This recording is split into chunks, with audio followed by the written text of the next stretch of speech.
अरविंद केजरीवाल की राजनीति को उस वक्त जोर का झटका लगता है जब ईडी उन्हें गिरफ्तार करती है और 10 दिन का रिमांड लेने के लिए कोर्ट से परमिशन लेती है। और यह जो गिरफ्तारी हुई है वह शराब घोटाले में हुई है और यह वही शराब घोटाला है जिसमें मनीष सिसोदिया, सत्येंद्र जैन जैसे आम आदमी पार्टी के कई बड़े नेता, यहां तक कि संजय सिंह भी इस मामले में गिरफ्तार हो चुके हैं। केजरीवाल को 8 से 9 समन दिए जा रहे थे, लेकिन किसी तरह का जवाब उनके तरफ से नहीं दिया जा रहा था। बाद में अरविंद केजरीवाल दिल्ली हाई कोर्ट भी पहुंचते हैं और वहां जाकर भी वे अनुमति लेना चाहते हैं कि उन्हें गिरफ्तारी से छूट दी जाए, लेकिन फिर भी हाई कोर्ट उन्हें गिरफ्तारी से किसी तरह का छूट नहीं देती है। उसके बाद से अरविंद केजरीवाल को ईडी सीधे सीधे गिरफ्तार करती है। लगभग 10 घंटे की पूछताछ होती है, कई सारे सवाल पूछे जाते हैं, जवाब मांगा जाता है, फिर भी वे कई जवाबों में फंसते नजर आते हैं, सवालों में उलझते नजर आते हैं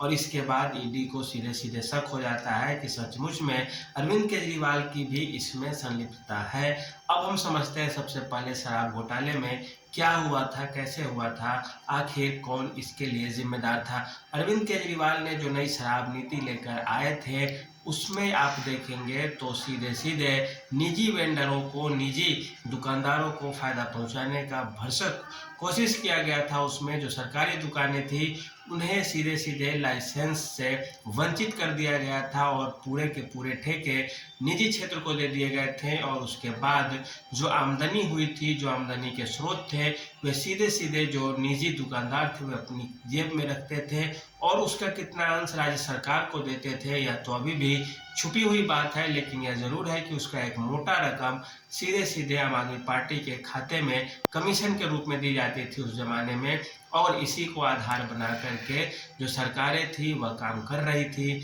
10,000 करोड़ का अनुमान था दिल्ली सरकार का कि बजट में उन्हें, बावजूद दिल्ली सरकार के राजस्व में केवल और केवल 2,000 करोड़ रुपए का फायदा होता है। और इसी के समय यह अंदाज लग जाता है कि लगभग 7 से 8,000 करोड़ रुपए कहीं न कहीं गोलमाल हुआ है। वहां पे एक शराब की कीमत के स्तर पे 2 शराब की बोतलें बेची जा रही थी और लोगों को इस बात का अंदाजा तक नहीं लगा था कि पूरी की पूरी नीति ही पलट गई है। जो शराब के राजस्व से पहले दिल्ली की सरकार को एक मोटी आमदनी होती थी वह इस बार बिल्कुल जीरो के स्तर पे जा रही थी और इसका जो सीधे सीधे मोटी रकम थी, जो फायदा था, जो मुनाफा था, सीधे सीधे दुकानदारों के पास अर्थात निजी क्षेत्र के लोगों के पास ही रह जा रहा था। इसी कड़ी में दूसरी पार्टी के नेता भी पकड़े गए हैं और उनसे भी ईडी पूछताछ कर रही है। यह अनुमान है कि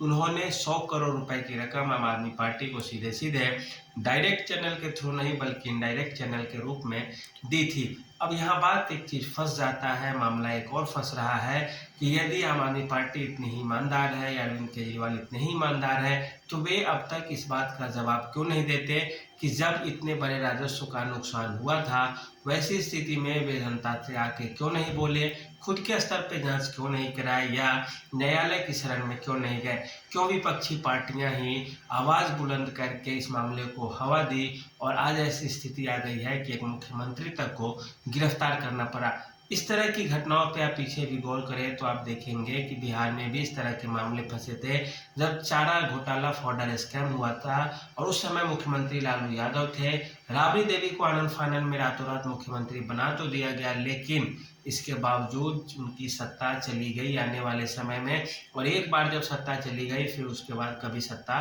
लौट के नहीं आई। 17-18 वर्ष हो चुके हैं और अभी भी राजद सत्ता में आने के लिए पूरे जी तोड़ मेहनत कर रही है लेकिन सफल नहीं हो पा रही है। इसी तरह के घोटाले कारनामे उत्तर प्रदेश में भी मायावती की सरकार में हुए थे जब हाथी के नाम पे घोटाले की बात की गई थी और वे भी सत्ता से बेदखल हो गई मायावती और आज तक उनका नाम और निशान राजनीति में या मुख्यमंत्री के रूप में अब नहीं लिया जाता है और न ही भविष्य में वे मुख्यमंत्री बनती हुई दिख रही हैं। तीसरी बात की जाए तो वही अरविंद केजरीवाल के साथ होने जा रहा है दिल्ली में। वे दिल्ली ही नहीं बल्कि भारत की राजनीति से केवल एक शराब घोटाले के नाम पे बाहर हो जाएंगे, क्योंकि वे ईमानदार शब्द का सबसे ज्यादा दुरुपयोग करने वाले मुख्यमंत्री के रूप में जाने जाएंगे अगर ये बातें सही हुई तो। क्योंकि इससे पहले भी मुख्यमंत्री आवास घोटाला के मामले में जहाँ पे महंगे पर्दे और टाइल्स लगाने की बात की जाती है जनता के पैसों से, वो भी मामला सामने आया था। और इसके बाद साथ ही साथ तीसरा घोटाला भी दिल्ली जल बोर्ड से जुड़ा हुआ सामने आ रहा है। अगर ये सारी चीज़ें सही होती है तो अरविंद केजरीवाल के लिए ये काफ़ी मुश्किल का सामना करना पड़ सकता है, क्योंकि बुरे वक्त में कोई भी राजनीति में सहयोग नहीं देता है। तो आज के लिए इतना ही, धन्यवाद।